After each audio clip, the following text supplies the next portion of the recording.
Hello, Rachel. If you'd like to introduce yourself. Hi Tim, my name's Rachel. I'm from Northamptonshire Community Foundation. I'm the Deputy Chief Executive there. Fantastic. Tell me more about the Community Foundation. How does that work? So Northamptonshire Community Foundation is a grant giving charity. We've existed for nearly 20 years in the county, and basically we deliver philanthropic services and grant making services.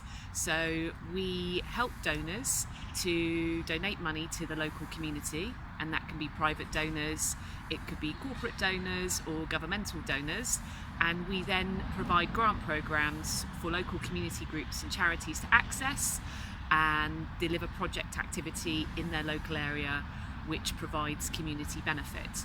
So we fund a number of types of projects, including arts, culture and heritage, sports and recreation, organisations tackling disadvantage and exclusion, projects that are supporting education and skills in the community, and projects that are building better environments for local people. Fantastic. And the Northamptonshire Community Foundation identifies projects, or community projects identify needs, and then you help them to get that funded.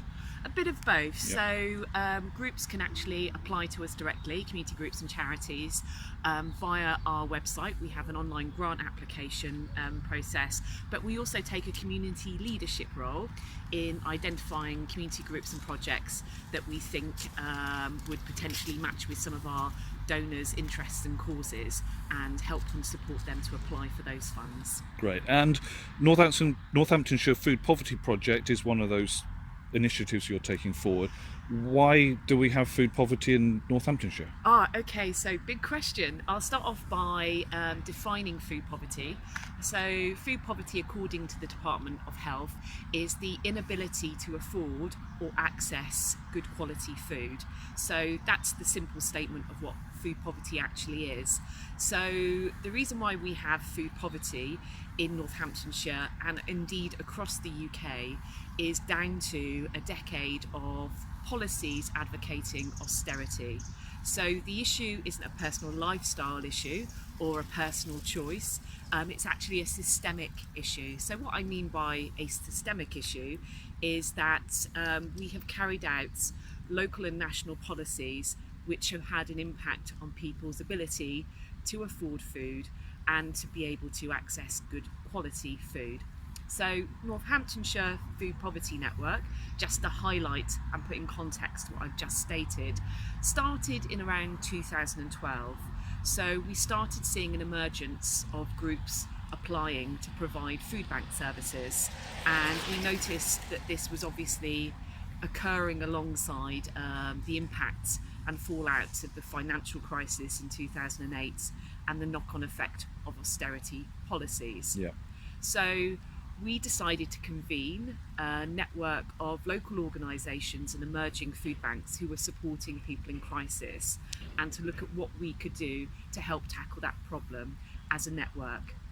So we have evolved over that time from sharing good practice and information and building those services to recognising that as the so-called third sector, or indeed what I would term frontline civil society, that the problem was beyond just us increasing our local services on the ground, that something had to change elsewhere at the national level and at the local level. So we still continue to provide those services, but our message is that charities and community groups can't keep filling the gaps where local authority services and public services used to exist. Yeah. So let's break that down, because there's lots of stuff going on here. Big national policies, local policies, and then down to an individual. And sometimes people think of food poverty as going to a food bank in a time when food is as cheap as almost as possible. We can go to a local supermarket literally a few hundred yards from here, and food is as cheap as it's ever been, but the money that people have in their pocket is also the smallest it's ever been if you're on income support or something like that. Is that what we're saying here? Well, absolutely. What we're saying is, in order for food food poverty to be properly tackled, Yeah. we need people on livable wages with secure working contracts Yeah. and livable social security, so that people aren't having to make stark choices as to, okay, so this is my budget for the week, and if you're on 0-hour contracts, you can't budget because you don't know how many hours you're going to get week on week. This is what people talk about. So when they refer to food insecurity, don't they? So they say that, or money insecurity. So one week you might have just about enough money, and then the next week you have 0 hours, and you don't have enough money to even just cover the basics, and therefore it doesn't matter how cheap the food is, you just can't afford to pay your bills, and you can't afford to go to the local store. Absolutely. So in terms of food poverty, it's really highlighting a strand of poverty where people are having to compromise the food in their budget for heating, bills, transport, in terms of getting to work, so on and so forth. Yeah.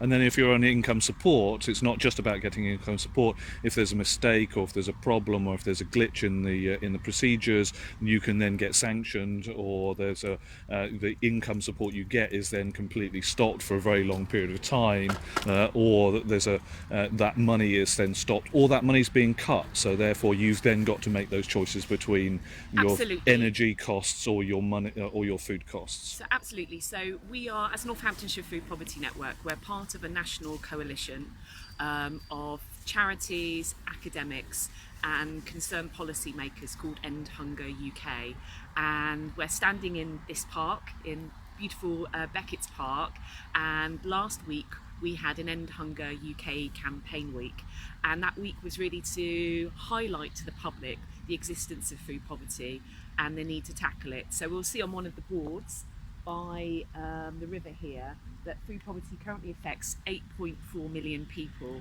in the UK who struggle to get enough to eat. And somebody can go to a food bank day on day and access a food parcel, but that's really not going to solve the issue. What's going to solve the issue are secure and livable wages, and also secure social security benefits, which are fairly distributed. So for example, at the moment with universal credit, people going on to universal credit have a 5-week wait before they actually access any money. And the system, it's been argued, is punitive because people are sanctioned quite easily and quite quickly without any sort of humane understanding of their circumstances. I've heard terrible stories of people who have missed their meetings because they couldn't afford transport to get to the Job Centre Plus to have a discussion with an individual. The other thing that I would say is that the levels of poverty in this country are so stark and alarming that in November of last year, the UN Special Rapporteur for the United Nations on extreme poverty and inequality came to the UK to research and actually meet a range of organisations and individuals across civil society to find out how badly poverty is impacting in this country. And the exact words of Philip Alston was that poverty is a political choice. We are the 5th or 6th wealthiest country in the UK, and we shouldn't have 8.4 million people struggling to get enough to eat, or struggling or at risk of going to bed hungry. Now that's quite stark, and the End Hunger UK campaign, which we're a part of, has had some really great campaign wins. So last year, after almost 3 years of campaigning, we got government to agree to start measuring food insecurity as part of its indices of multiple deprivation. So those are statistics which the government release, I think it's once every 2 years, to highlight priority issues in the community.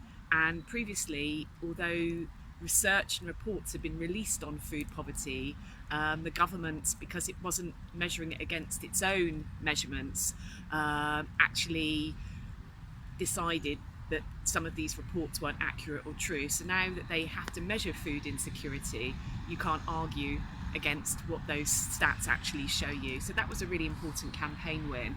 And it's also a really important example of how local people, concerned individuals, can actually come together, through community groups, charities, or through your local councillor, and actually challenge the status quo and actually send out a message to the public and to government that this is an appalling situation and something needs to change. And this is where we spot that there's a problem, and we then start to do something about it as communities. We start to identify that there's a situation that people haven't really thought about before, and gather information around it, and then start to suggest solutions and start to suggest interventions. Absolutely, and that starting point perhaps could be interviewing individuals within a food bank, finding out people's life circumstances. When you see media slogans about benefit scroungers and about people having recourse to a food bank, the way sometimes the media uses that narrative has a political spin on it, or a vested interest, which is actually putting the onus on the individual as responsible.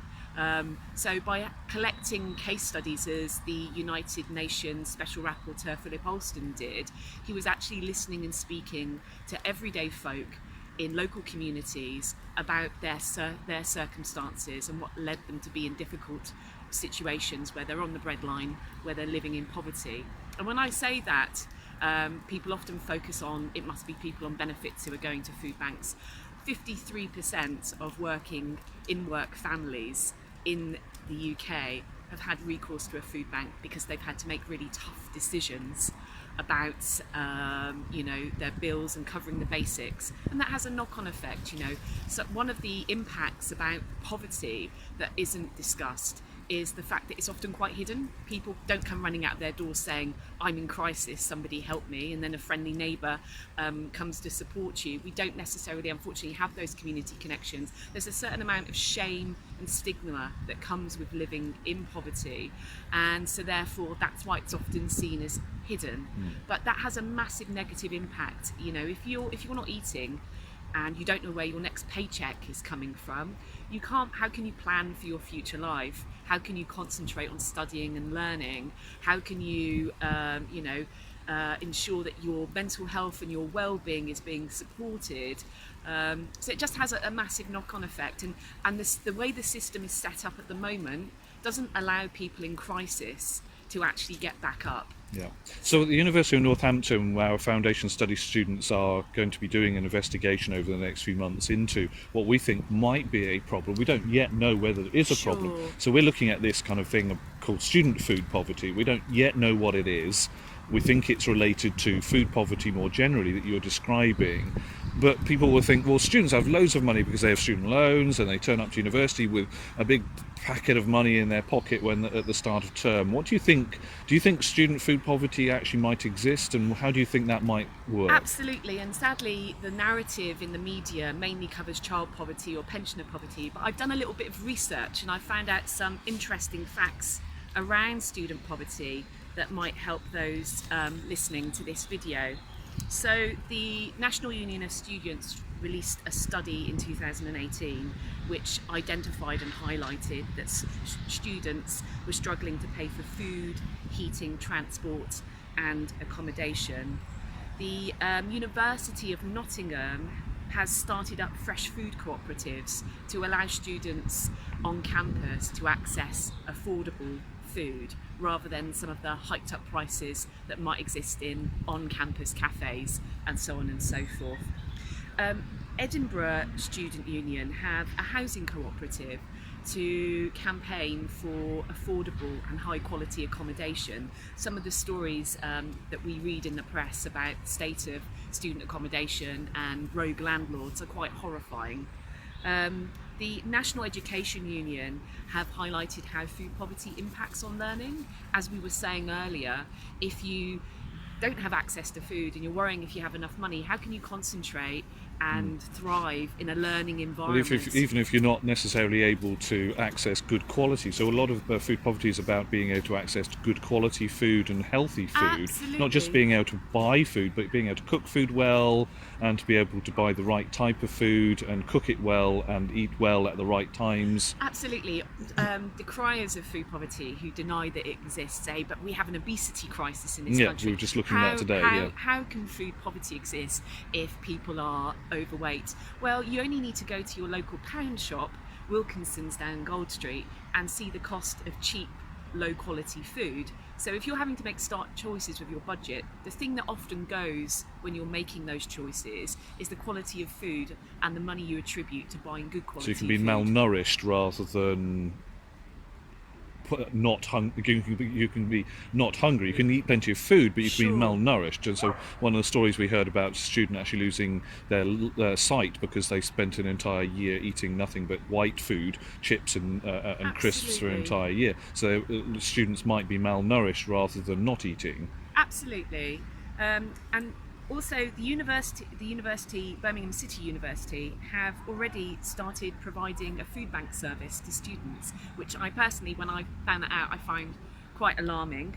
And more alarmingly, the Money Advice website, I think it's called Student Support, they have done a study where they've shown that poverty for students has become so dire that 1 in 25 students have tried out sex work in order to supplement their budget and in order to afford to be able to study. So one of the other alarming facts, I think, about student poverty, which obviously food poverty is an element of, is that a student is paying back interest rates on student loans, which are much higher, vastly higher than my mortgage.